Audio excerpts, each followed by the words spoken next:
The Memphis Grizzlies have the biggest score differential in history, scoring more than 73 points than the OKC Thunder last night in a 152-79 win for Memphis.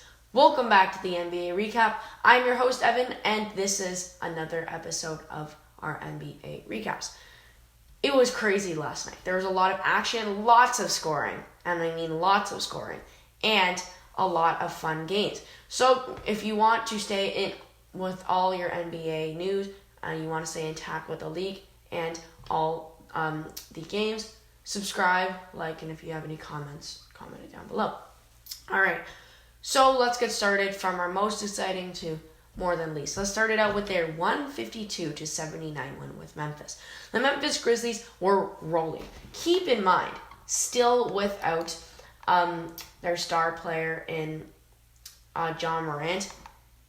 And man, that is surprising. You know, they won their last game against the Raptors without Ja. They had an amazing game. Jaren Jackson Jr. played amazing, and DeAndre Bain played amazing. But you don't think they beat every team. Yes, they do play the Thunder. They are not good.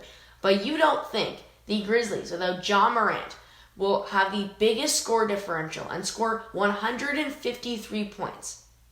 That's crazy. Jaren Jackson Jr. in this one had 27 points. Dylan Brooks with 11. Terry Jones with 10, but the big ones were from the bench.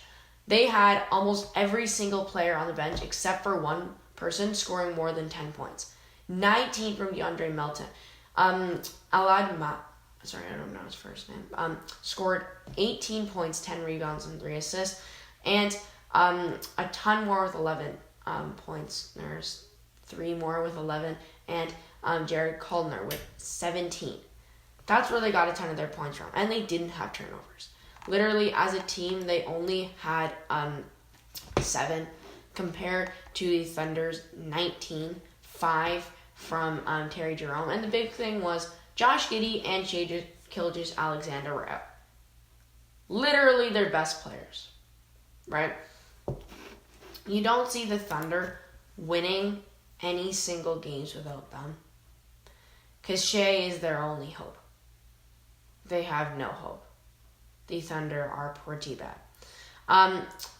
And Aaron Wiggins was out.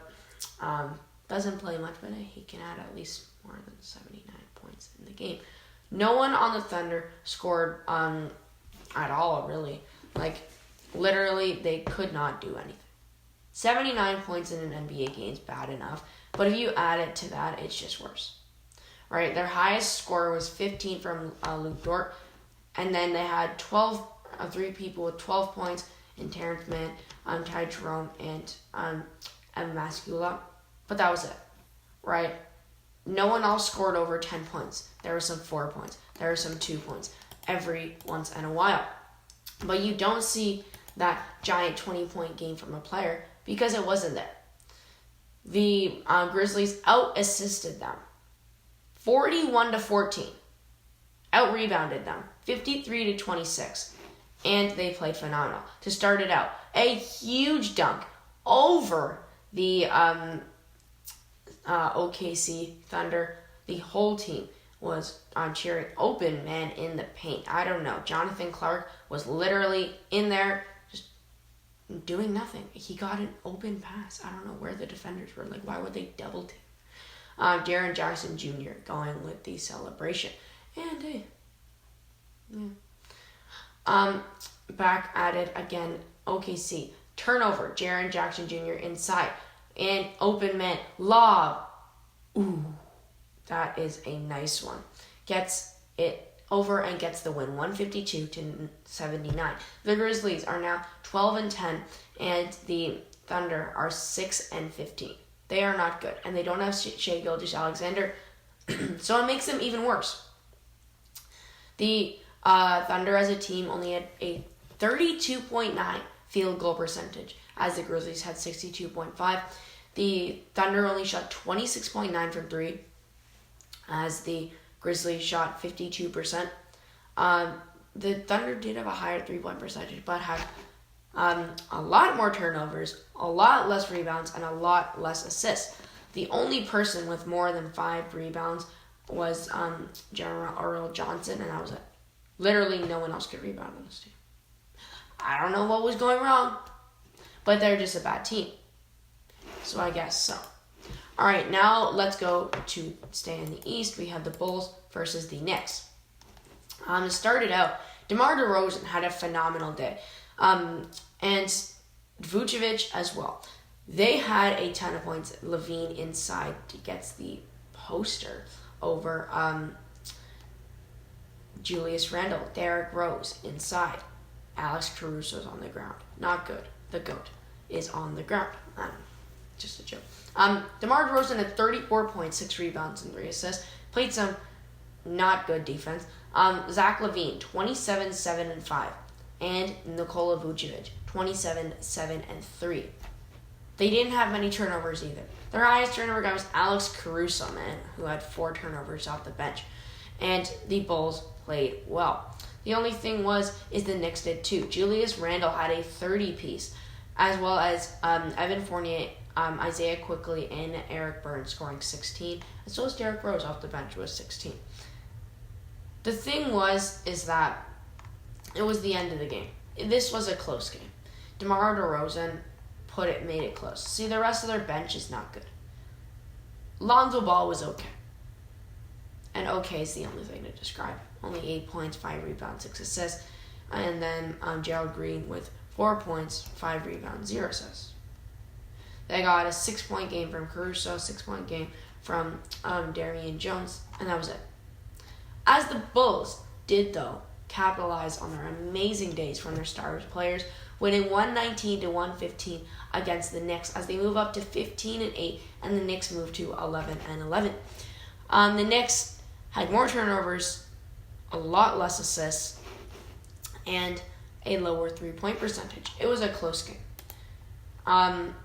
And like DeMar DeRozan said, it was fun. We went out there to compete. We faced advisory at all times, and it felt good when we came out on top.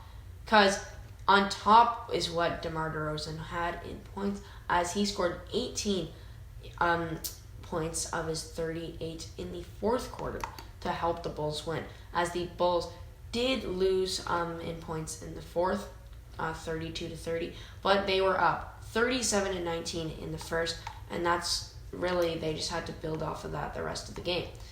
The Bulls played a good game. They now see Brooklyn on Saturday. We'll see. That will be an exciting game. We'll see what happens there. The Bulls played the Toronto Raptors, and Giannis Antetokounmpo was out. That was the big one. The Raptors needed to capitalize off of this one, and they did. Drew Holiday, though, did score 26 points, as well as Chris Middleton with 22, but the Raptors responded. Fred VanVleet with 29 points, Siakam with 20, and Barnes with 13, as well as Barnes with 17, 8 rebounds for Pascal, 8 for Achua, 5 for VanVleet, and 8 for Trent. Trent had 8 points to add on as well. Siakam with 20. And they had a good game overall. To start it out, it was not the best day a few days ago for Scotty Barnes, falling down as the Raptors were running out from the tunnel. I don't know what went wrong. He might have just slipped, but I think he's okay. But he's had to make himself back. It was on Tuesday, now it was Thursday. And Fred VanVleet was helping him out. He told Scotty, don't fall. Scotty, don't fall. Scotty did what he said. Scotty did not fall. Giannis Antetokounmpo, like I said, was out for this one, sitting on the bench, and couldn't really help. The Raptors needed to get on the win train, as they couldn't really do it for a while. Scotty Barnes picks up on the turnover, gets the pass, easy one to Pascal Siakam, easy point. That's 2 of his 20 points for Pascal. As Barnes, this guy was dealing from 3. He went 3 for 6 from 3, all in the second, or all in the first half, because you had to work harder in the second. Steve Mihailuk, big 3, had 7 points in the game, went 2 for 3 from 3 today, and played okay. 1 for 6 from 3 for Mihailuk. VanVleet was phenomenal though. 29, like I mentioned before. VanVleet inside, over 2 defenders, and gets the Euro step fadeaway layup with one hand. It was an amazing play to end it out with 10 seconds left. Amazing defense by the Raptors. Kicks it out for the tie now. The Raptors win 97-93 as the Raptors played amazing in this one. Thanasis Antetokounmpo was playing a lot in this one and had a whopping 0 points. So, yeah, not the best for him. The Raptors moved to 10-13 and the Bucks moved to 14-9. The Raptors played well in this one. They capitalized on Giannis' loss, but you can't tell them they had a good game. All right. Giannis was out. They got an amazing day from Pascal, amazing day from Van Vliet, but as a team, they weren't amazing, right? The Raptors see Washington on Sunday, and Bucks see Miami on Saturday. In this one, yeah, it wasn't much help. They still don't have Brook Lopez. Chris Middleton played well, but not phenomenal, and they have 5 turnovers from Drew Holiday. In total, the Raptors had more assists, more rebounds, the same turnovers. The Raptors had a better field goal percentage, literally the same 3-point percentage, and a slightly worse free throw, so that all capitalizes to a win, as they had some amazing points scored from Van Vliet. He was hitting his threes. He was getting inside. Like I mentioned before, he was getting those fadeaway layups, those easy shots. Van Vliet was cruising today. He looked kind of like a Lowry. He's taken his place as the Raptors' point guard, their main point guard, and he's really helped out this team, as he shows that last night. It was the Pistons versus the Suns, as the Suns are still wearing their city jerseys. They are literally the same as last year, but it's okay. They played well last year, and they're trying to get them back. Cade Cunningham, looking like he has murder on his mind, scores 19 points. And then they got an amazing day from Jeremy Grant.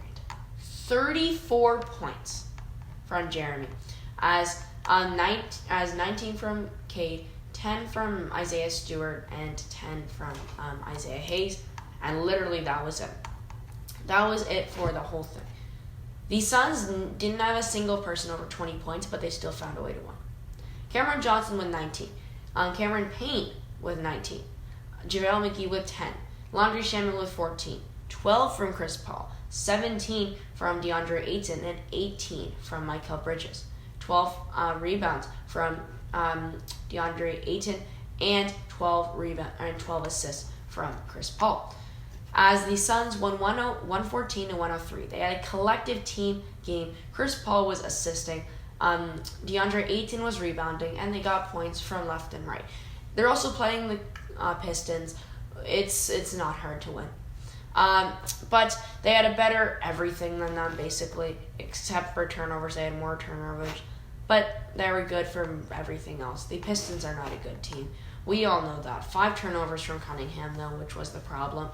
And he had no free throws the entire game. He not the best at drawing fouls. He could score pretty well, but didn't have any good rebound or assist days. He had 1 steal and 1 block, and that was about it. His efficiency wasn't that good. 8 for 15 and went 3 for 5 from 3.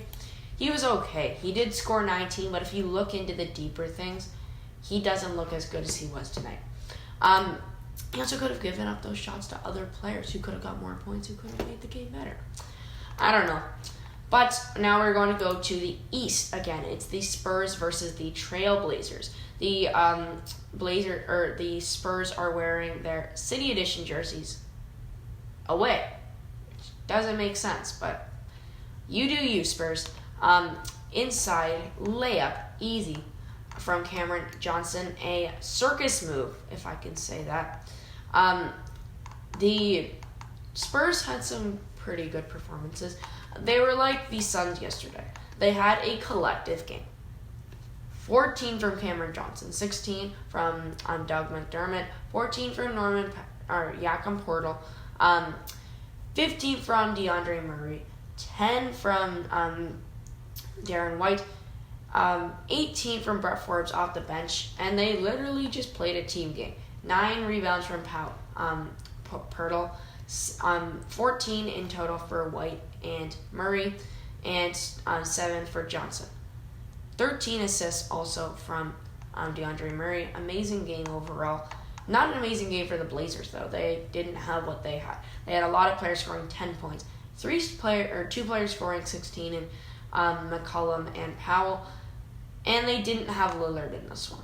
They also used a lot of their bench, which they really didn't need because they didn't help at all, as the Blazers lost 114-83, as the Blazers moved to 11-12, and the Spurs moved to 7-13.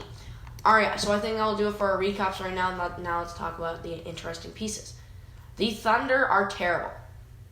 Also, the Grizzlies are looking good without John Morant. Jaren Jackson Jr. is playing phenomenal, and it looks like his contract was worth it.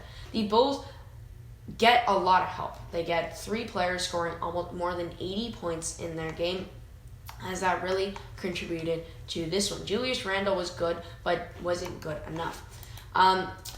Toronto looks good, takes advantage of Giannis being out, and Fred VanVleet has an amazing day. And Cade Cunningham's efficiency is terrible, but he does have some good point performances. And the Suns work as a squad to get the win against the Pistons. All right, that will do it for our NBA recap today. If you like this, like, subscribe, and comment down below if you have any suggestions for me. See you guys tomorrow. Have an amazing day. Bye.